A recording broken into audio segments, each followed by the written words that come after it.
Greetings. Today, I'm going to talk about why you should be creating content for your business. I've created a lot of content over the years. I started blogging back in 2005. I started my first video channel actually in 2009, but I really didn't have anything on it. And I probably got going around 2011. And I created two video channels. One to talk about stuff like this, another one more directly for business. But I create a lot of content. Yes, I've created content for other people also, but for myself, I've probably created tons of content. I've had multiple blogs. Sometimes I've closed the blog down and moved some of that content over. Sometimes it was on a website and I took some of that content and moved it somewhere else. So that's repurposing, which I've talked about in previous years. And I probably need to talk about it more because the other day I got asked about it on Twitter. Anyway, I have been asked multiple times over the years, why do you create all that content? Are you driving any business from it? And I always say, well, there's always that possibility that I could drive business from it. You know, we don't get as many comments on our blogs these days as we used to, and that's just fine. You don't let the act of not getting enough comments stop you if you have something to say. I always believe that you have a website and you have a blog to help show your competency, no matter what it is. It shows that you're creative. It shows that you're ready to stick to something. And, you know, for the most part, as long as it's related to your business, that's fine. I mean, I have 5 blogs, and truthfully, I really only keep up with 2 on a regular basis. The other 3, I write something for those when I need to. Videos, I try to do a video on each channel once a week, but if I skip a week, not a big deal. I've got a lot of stuff out here. If someone is really interested enough, they're going to find it. And actually, that is what I want to talk about, why you should be creating content. I'm not going to say that I get tons of leads. I'm really not going to say that. But what I do get is I get a lot of interest in certain ways. For instance, a couple of months ago, I was contacted by somebody late at night. You know, it was almost 10:30 at night, and she sent an email. And the reason she contacted me is she wanted to talk to me about putting in a bid on a project for her hospital. And it's over something called a charge master. And you know what? If you want to know what that is, you can either ask me and I'll tell you later on, or you can go to my other channel. And I'm not going to link to it here because most of y'all don't care.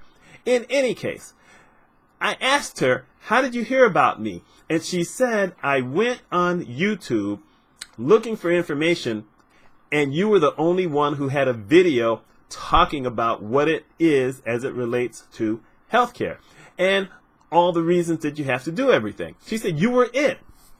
And here's the thing. I created that video in 2011. It was the first video I ever created on my business channel. Think about that for a minute. I created it 8 years ago, and I got a call for this.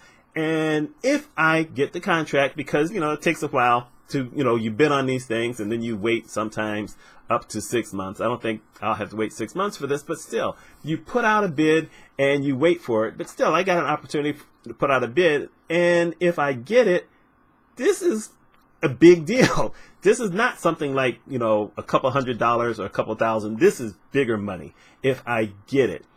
And all from a video that I created 8 years ago. And it's always a possibility it could grow into something even bigger after I get the first project, if I get it. It's for stuff like that why you create content. I have a website that's called Medical Billing Answers. And I've written, like I said, it's kind of sporadic now. I used to try to keep up at least 1 article a week. I just don't have that kind of time anymore. Those of you who've seen any of my other videos, include my last one, know that my time is a little more crowded these days. It just is.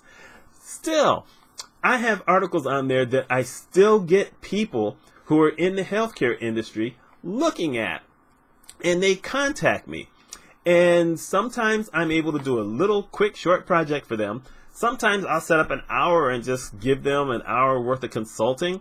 And other times I may look at something and say, you know what, that's not really a project that I want to do, or that's, you know, not something that I, you know, do. I can refer you to someone else. Still, I get people who reach out to me.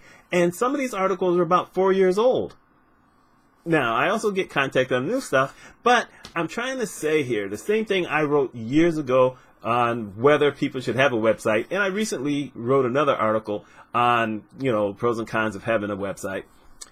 It gives you an opportunity to put the word out there who you are. It's always there. If you've used good SEO, search engine optimization or whatever, if you then reinforce that with other articles, which is why a blog is good, although you can also have independent articles, which I have on my main business site, then there's always those opportunities that people are going to reach out to you and find you.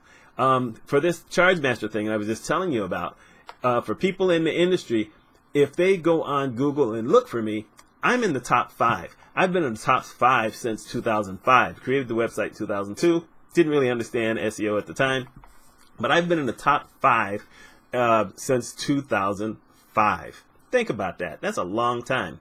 And every once in a while, some people will look up and say, well, you know what? I saw you at number 8 for businesses. It's hard to beat sites like Monster or, other job sites. It's hard to beat those because they're just always pumping stuff out. But for people who actually do the work, I'm always in the top 5. Sometimes I'm number 1, usually number 2 or 3, but a lot of times I'm number 1. That's why you should always be creating some kind of content. You put it out there. That's why there are people who do podcasts, which I haven't gotten into, but they do that because it's possible that someone who needs their services will listen to something and say, hey, I got to reach that person. I need to find out if they can do for me some of the stuff that they're talking about there. I have gotten writing contracts. I've gotten speaking engagements because of some of the content that I've put out there. I have worked in a bunch of different things. I'm not a one-trick pony. I was talking to someone last week on Twitter who said you can actually only be good at one thing. I said, actually, that's not true. I've made money from 6 or 7 things over the course of my self-employment. Yes, I have one thing that I think that I'm great at. You have to be willing to acknowledge if you're really, really, really good at something. And if you're that good, you call it great. There's one thing I think I'm great at, and I think I'm pretty good at a lot of other things. I've made money off of a lot of different things.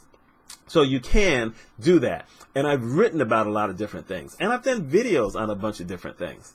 So who says that you have to limit yourself? Still, the idea is you put out content. You might not have a whole lot of people who are commenting on it anymore, but you also have to promote it. I mean, I do a lot of promotion anytime I do something new. I put it out there a lot the first week, and then it tapers off some, but I always get back to it. I will go back years. And when I'm repurposing some old content, then now it's time to put that back in the rotation because it's all still evergreen content. It's all pertinent to everything that I like to do. So I just really wanted to reinforce that if you're thinking about quitting because it doesn't look like you're getting any attention, ask yourself a couple of questions. 1, is your stuff pertinent to what it is that you're trying to do? If it is, leave it there and add to it when you can. Number 2, are you marketing that stuff anywhere? Like I said, I market a lot, at least early on. I get it out there, and then I come back to it.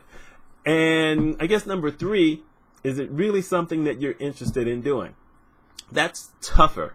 You really have to make a decision. One of the things I talk about people who write blogs about make money blogging, and a lot of those people aren't making any money blogging. So, you don't really know what they're talking about. And there's always these recommendations telling people about topics they should write on to make money. But if they don't know anything about it, they're going to write stupid topics unless they do a lot of research. Who wants to read any of that mess? Anyway, I'm just saying that. My name is Mitch Mitchell. Let me know your thoughts on this.